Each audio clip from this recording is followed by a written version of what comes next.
ನನ್ನ ಹೆಸರು ಡಾಕ್ಟರ್ ಗಿರಿಜಾ ಅಂತ. ನಾನು OBG ಡಿಪಾರ್ಟ್ಮೆಂಟ್ ಇನ್ಚಾರ್ಜ್ HOD ಇದ್ದೀನಿ. ಸೊ ಇವರು ಶ್ರೀಮತಿ ಸುಮಾ, ಸುಮಾರು 38 ವರ್ಷ ವಯಸ್ಸಿನವರು. ಶನಿವಾರ ಬೆಳಗ್ಗೆ ನಮ್ಮ ಯೂನಿಟಿಗೆ ಬಂದು ಅಡ್ಮಿಟ್ ಆದರು. ಅವರಿಗೆ ಪ್ರೆಗ್ನೆನ್ಸಿ ಇಂಡ್ಯೂಸ್ಡ್ ಹೈಪರ್ಟೆನ್ಷನ್ ಅಂತ ಹೇಳ್ತೀವಿ. ಪ್ರೆಗ್ನೆನ್ಸಿನಲ್ಲಿ ಬರುವಂಥ BP ತುಂಬ ಜಾಸ್ತಿ ಇತ್ತು. ನಾನು ಪರೀಕ್ಷೆ ಮಾಡಿ ನೋಡಿ ಮತ್ತು ಇನ್ವೆಸ್ಟಿಗೇಷನ್ಸ್ ಎಲ್ಲ ಮಾಡಿಸಿದಾಗ ಅವರಿಗೆ ಹೆಲ್ಪ್ ಸಿಂಡ್ರೋಮ್ ಅಂತ ಹೇಳ್ತೀವಿ. ಅದು ಪ್ರೆಗ್ನೆನ್ಸಿ ಇಂಡ್ಯೂಸ್ಡ್ ಹೈಪರ್ಟೆನ್ಷನಲ್ಲಿ ಬರುವಂಥ ಒಂದು complication. It's a serious complication. So ಅದಕ್ಕೆ ನಾವು ಇಮಿಡಿಯೇಟಾಗಿ ಡೆಲಿವರಿ ಮಾಡಿಸ್ಬೇಕಾಗತ್ತೆ. ಹಾಗೆ ಅವರಿಗೆ ಮೊದಲು 2 ಸಿಸೇರಿಯನ್ ಆಗಿತ್ತು. 35 ವಾರ ಮಾತ್ರ ಆಗಿತ್ತು. ನಂತರ ಸ್ಕ್ಯಾನ್ ಕೂಡ ಮಾಡಿಸಿದ್ವಿ. ಮಗು ಬೆಳವಣಿಗೆ ಕುಂಠಿತ ಇತ್ತು ಮತ್ತು ಮಗುವಿನ ಸುತ್ತ ನೀರಿನಂಶ ಕಡಿಮೆ ಇತ್ತು. ಜೊತೆಗೆ ಹೆಲ್ಪ್ ಸಿಂಡ್ರೋಮ್ ಇದ್ದಿದ್ದರಿಂದ ನಾವು ಸಿಸೇರಿಯನ್ ಮಾಡಬೇಕು ಅಂತ ಡಿಸೈಡ್ ಮಾಡಿದ್ವಿ. ಅಂತ ಸಿಸೇರಿಯನ್ ಕೂಡ ಸಂಜೆ ಮಾಡಿ ಆಯಿತು. ಆನಂತರ ಕಾಂಪ್ಲಿಕೇಶನ್ಸ್ ಎಲ್ಲ ನಾವು ಎಕ್ಸ್ಪ್ಲೈನ್ ಮಾಡಿ ಹೇಳಿದ್ವಿ. ಅವರಿಗೆ ಬ್ಲಡ್ ಕಾಂಪೊನೆಂಟ್ಸ್ ಎಲ್ಲ ಬೇಕು ಅಂದ್ಬಿಟ್ಟು, ಸೊ ನಮ್ಮ ಬ್ಲಡ್ ಬ್ಯಾಂಕಲ್ಲಿ ಅವೈಲೇಬಿಲಿಟಿ ಎಲ್ಲ ನೋಡಿಕೊಂಡು ಅದನ್ನು ರೆಡಿ ಇಡಿಸ್ಕೊಂಡು ಸಿಸೇರಿಯನ್ ಮಾಡಿದ ನಂತರ ಸ್ವಲ್ಪ ಬ್ಲೀಡಿಂಗ್, ಅದು ಊಸಿಂಗ್ ಅಂತ ಹೇಳ್ತೀವಿ, ಅದು ಒಂದು DIC ಕಾಂಪ್ಲಿಕೇಶನ್. ಅದು ಸ್ವಲ್ಪ ಶುರು ಆಯಿತು. ನಂತರ ನಾವು ಅದಕ್ಕೆ ತಕ್ಕನಂಗೆ ಟ್ರೀಟ್ಮೆಂಟು FFP ಪ್ಲೇಟ್ಲೆಟ್ಸ್ ಎಲ್ಲ ಕೊಟ್ಬಿಟ್ಟು ಅಬ್ಡಮನ್ ಕ್ಲೋಸ್ ಮಾಡಿದ್ರು. ಬಟ್ ನಂತರ ಮತ್ತೆ ಸ್ಟೇಬಲ್ ಇದ್ದರು. ನಂತರ ಮತ್ತೆ ಬ್ಲೀಡಿಂಗ್ ಶುರು ಆಯಿತು. ಸೊ ಅದು DIC ಅಂತ ಹೇಳ್ತೀವಿ, ರಕ್ತ ಹೆಪ್ಪುಗಟ್ಟದೇ ಇರುವಂಥ ಸ್ಥಿತಿ. ಅದು ಪ್ರೆಗ್ನೆನ್ಸಿ ಇಂಡ್ಯೂಸ್ಡ್ ಹೈಪರ್ಟೆನ್ಷನಲ್ಲಿ ಒಂದು ಕಾಂಪ್ಲಿಕೇಶನ್. ಏನಾಗುತ್ತೆ, ಪ್ರೆಗ್ನೆನ್ಸಿನಲ್ಲಿ ಬರುವಂಥ BPಯಿಂದ ತಾಯಿಗೆ ಎಲ್ಲ ಅಂಗಾಂಗಗಳ ಮೇಲೂ ದುಷ್ಪರಿಣಾಮ ಉಂಟು ಮಾಡುತ್ತೆ. ಹಾಗೆ ಬ್ಲಡ್ಡಲ್ಲಿರೋ ಎಲ್ಲ ಕೋಯಾಗುಲೇಷನ್ ಫ್ಯಾಕ್ಟರ್ಸ್ನ ಅದು ಯೂಸ್ ಮಾಡ್ಕೊಂಡ್ಬಿಟ್ಟು ಒಳಗಡೆನೇ ರಕ್ತ ಹೆಪ್ಪುಗಟ್ಟಿ ಅದು ಆಚೆ ಹೋದಾಗ ನೀರನ್ನ ಹಾಕಿಬಿಡುತ್ತೆ. ಅಂದರೆ ಬ್ಲೀಡಿಂಗ್ ತುಂಬ ಆಗತ್ತೆ. ಆ ಪರಿಸ್ಥಿತಿ ಬಂತು. ಸೊ ಮತ್ತೆ ನಾವು ಎಕ್ಸ್ಪ್ಲೋರೇಷನ್ಗೆ ಕರ್ಕೊಂಡ್ವಿ. ಅಂದರೆ ಲ್ಯಾಪ್ರಟಮಿ ಮಾಡಬೇಕಾಯ್ತು. ರಾತ್ರಿ ನಾವು ಸುಮಾರು 9-9:30 ಶುರು ಮಾಡಿದ್ದು. ನಾವು ಮತ್ತು ನಮ್ಮ ಸ್ಟಾಫ್, ಡಾಕ್ಟರ್ ಶ್ರೀಧರ್ ಅಂತ ಅವರು, ಮತ್ತು ಅನಸ್ತೀಶಿಯಾ ಡಾಕ್ಟ್ರು ರಾಮನಾಥ್ ಅಂತ ಇದ್ದಾರೆ, ಮತ್ತು ನಮ್ಮ ರೆಸಿಡೆಂಟ್ಸು ಮತ್ತು ಎಲ್ಲ ಡಾಕ್ಟರ್ಸ್ ಸೇರಿಬಿಟ್ಟು ವಿ ಸ್ಟಾರ್ಟೆಡ್ ಅಗೇನ್ ಸರ್ಜರಿ. ಮತ್ತು ರಾತ್ರಿ ಸುಮಾರು 1 ಗಂಟೆ ಆಯಿತು. ಯೂಟ್ರಸ್ ಕೂಡ ಕಾಂಟ್ರಾಕ್ಟ್ ಆಗಲಿಲ್ಲ. ಬ್ಲೀಡಿಂಗ್ ತುಂಬ ಆಗ್ತಾಯಿತ್ತು. ಈ DICನಲ್ಲಿ ಹೇಗೆ ಅಂದರೆ, ಈಗ ಒಂದು ರಕ್ತನಾಳ ಬ್ರೇಕ್ ಆದರೆ ಅದನ್ನು ನಾವು ಹಿಡಿದು ಲೈಗೇಟ್ ಮಾಡ್ಬೋದು. ಬಟ್ ಈ DICನಲ್ಲಿ ಹೇಗೆ ಅಂದರೆ ಡಿಫ್ಯೂಸ್ ಊಸಿಂಗ್ ಅಂತ ಹೇಳ್ತೀವಿ. ಅಂದರೆ ಬ್ಲಡ್ ಕಲೆಕ್ಟ್ ಆಗ್ತಾನೇ ಇರುತ್ತೆ ಒಳಗಡೆ. ಆ ಥರ ಪರಿಸ್ಥಿತಿ ಬಂತು. ಆಗ ಸುಮಾರು ಬ್ಲಡ್ ಕಾಂಪೊನೆಂಟ್ಸ್ ಎಲ್ಲ ನಾವು ಅರೇಂಜ್ ಮಾಡಿಸಿ ಎಲ್ಲ ಟ್ರಾನ್ಸ್ಫ್ಯೂಸ್ ಮಾಡ್ತಾನೆ ಇದ್ವಿ. ಎಲ್ಲ ಆಯಿತು. ನಂತರ ಯೂಟ್ರಸ್ಸು ತೆಗೆದ್ಬಿಟ್ಟು ಕ್ಲೋಸ್ ಮಾಡಿದ್ವಿ. ಆ ಪೈಪಲ್ಲಿ ಮತ್ತೆ ಬ್ಲೀಡಿಂಗ್ ಆಗ್ತಾನೇ ಇತ್ತು. ಅವ್ರಿಗೆ ನಾವೆಲ್ಲ ಎಕ್ಸ್ಪ್ಲೈನ್ ಮಾಡಿದ್ವಿ. ಅವರು ತುಂಬ ಕೋಆಪ್ರೇಟಿವ್ ಇದ್ದರು. ಪೇಷಂಟ್ ಕಡೆಯವರು ಅರ್ಥ ಮಾಡಿಕೊಂಡ್ರು ಏನು ಪರಿಸ್ಥಿತಿ ಇದೆ ಅವ್ರದ್ದು ಅಂದ್ಬಿಟ್ಟು ಸೈನ್ ಕೂಡ ಮಾಡಿದರು. So we continued. ಮತ್ತು ಪೇಷಂಟ್ ವೆಂಟಿಲೇಟರ್ ಮೇಲೆ ಹಾಕಿದ್ವಿ.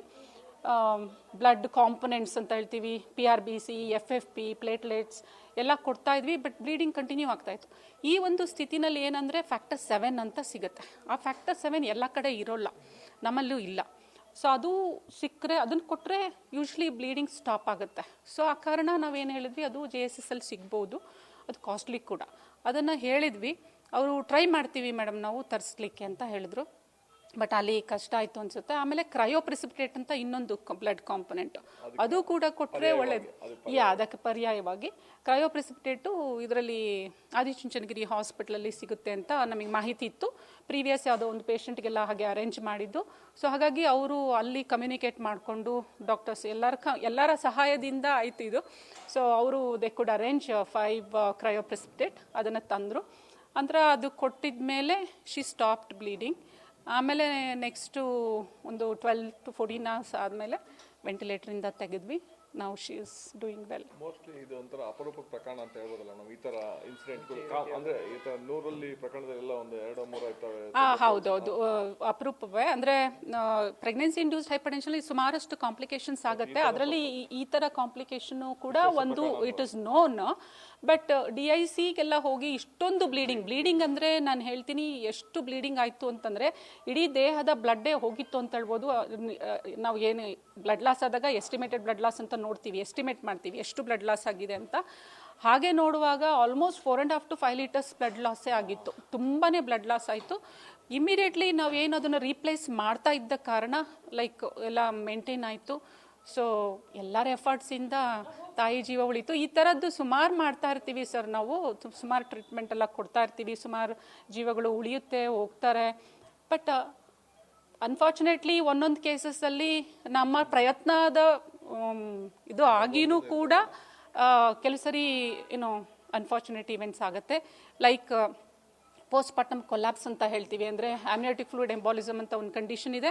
ಅದರಲ್ಲಿ ಸಡನ್ನಾಗಿ ತಾಯಿಗೆ ಪಲ್ಸು BP ಏನೂ ಇರಲ್ಲ, ಆ ಥರ ಸಡನ್ ಕಂಡೀಷನ್, ಅದು ಕೊಲ್ಯಾಪ್ಸ್ ಆಗ್ತಾರೆ, ಸಡನ್ ಪೋಸ್ಟ್ ಪಾರ್ಟಮ್ ಕೊಲ್ಯಾಪ್ಸ್ ಅಂತ ಹೇಳ್ತೀವಿ. ಸೊ ಆ ಥರ ಸ್ಥಿತಿನಲ್ಲಿ mortality is very high, 80%, more than 80% ಇರುತ್ತೆ. ಸೊ ಆವಾಗ ನಮ್ಮ ಪ್ರಯತ್ನ ನಾವೇನು ಮಾಡಿದ್ರೂ ಆಗಲ್ಲ. ಆಗ ಜನ ಬೇರೆ ಥರ ಇದು ಮಾಡ್ತಾರೆ, ನೆಗೆಟಿವ್ ಆಗಿ ಮಾತಾಡ್ತಾರೆ, ಅದು ತುಂಬ ನೋವಾಗುತ್ತೆ. ನಮ್ಮ ಅಂದರೆ ಯಾರು ಇಲ್ಲಿ ನೆಗ್ಲೆಕ್ಟ್ ಅಂತೂ ಮಾಡಲ್ಲ ಸರ್. ಇಲ್ಲಿ ರೌಂಡ್ ದ ಕ್ಲಾಕ್ ಡಾಕ್ಟರ್ಸ್ ಡ್ಯೂಟಿನಲ್ಲಿ ಇರ್ತಾರೆ, ನರ್ಸಸ್ ಇರ್ತಾರೆ, ನಮ್ಮ PG ಸ್ಟೂಡೆಂಟ್ಸ್ ಇರ್ತಾರೆ, ಇಂಟರ್ನ್ಸ್ ಇರ್ತಾರೆ, ಯಾರೂ ನೆಗ್ಲೆಕ್ಟ್ ಅಂತೂ ಮಾಡಲ್ಲ. ಪೇಷಂಟ್ ಬಂದ ಕೂಡಲೇ ನಾವು ಎಲ್ಲ ಎಸ್ ನೋಡ್ತೀವಿ, ಮಾನಿಟರ್ ಮಾಡ್ತೀವಿ, ಕಂಟಿನ್ಯೂಸ್ ಮಾನಿಟರಿಂಗಲ್ಲಿ ಇರ್ತಾರೆ. ಜೀವ ಉಳಿಸೋ ಪ್ರಯತ್ನ ಖಂಡಿತ ಮಾಡೇ ಮಾಡ್ತೀವಿ. ಸಂಡೇ ಇರ್ಬೋದು, ಯಾವುದೇ ದಿನ ಇರ್ಬೋದು, ಎಲ್ಲ ದಿನವೂ ರೌಂಡ್ ದ ಕ್ಲಾಕ್ ಡಾಕ್ಟರ್ಸ್ ಡ್ಯೂಟಿನಲ್ಲಿ ಇರ್ತಾರೆ. ಇಲ್ಲಿ ನೋಡದೆ ಅಂತೂ ಯಾವತ್ತೂ ನೆಗ್ಲೆಕ್ಟ್ ಮಾಡಲ್ಲ ಯಾವ ಪೇಷಂಟ್ಸ್. Thank you. ಕಷ್ಟ ಇತ್ತು. ಒಬ್ಬ 38 ಬಾಟ್ಲು ಬ್ಲಡ್ ಬೇಕಾಯಿತು. ಆದರೆ ಎಲ್ಲನೂ ಇಲ್ಲೇ ಅರೇಂಜ್ ಆಗಿಬಿಟ್ಟು 2 ಸರಿ ಆಪ್ರೇಷನ್ ಆಯಿತು. ಆಮೇಲೆ ಇನ್ನೊಂದು ಮೆಡಿಷನ್ ನಾವು ಹೊರಗಡೆಯಿಂದ ತರಬೇಕಾಯಿತು. BGS ಹಾಸ್ಪಿಟ್ಲಿಂದ ತಗೊಬಂದು ಕೊಟ್ವಿ. ಅದರಿಂದ ಅವಳಿಗೆ ಬ್ಲೀಡಿಂಗ್ ಎಲ್ಲ ಕಡಿಮೆ ಆಗ್ಬಿಟ್ಟು ತುಂಬಾ ಶ್ರಮ ಪಟ್ಟಿದ್ದಾರೆ. ಎಲ್ಲ ಡಾಕ್ಟ್ರುಗಳು ತುಂಬಾ ಕಷ್ಟಪಟ್ಟಿದ್ದಾರೆ. ಗಿರಿಜಾ ಮೇಡಮ್ ಡಾಕ್ಟರ್ ಮತ್ತು ಶ್ರೀಧರ್ ಡಾಕ್ಟರ್ ಪ್ರತಿಯೊಬ್ಬರೂ ಕಷ್ಟಪಟ್ಟು, ಎಲ್ಲ ಸ್ಟಾಫು, ನರ್ಸು, ಎಲ್ಲ ಡಾಕ್ಟ್ರುಗಳು ತುಂಬ ಕಷ್ಟಪಟ್ಟು ಜೀವ ಉಳಿಸಿದ್ದಾರೆ. ಎಲ್ಲರಿಗೂ ನನ್ನ ಹೃದಯಪೂರ್ವಕ ಧನ್ಯವಾದಗಳು ಸರ್. ಉಮಾ ಅಂತ ಹೇಳ್ಬಿಟ್ಟು.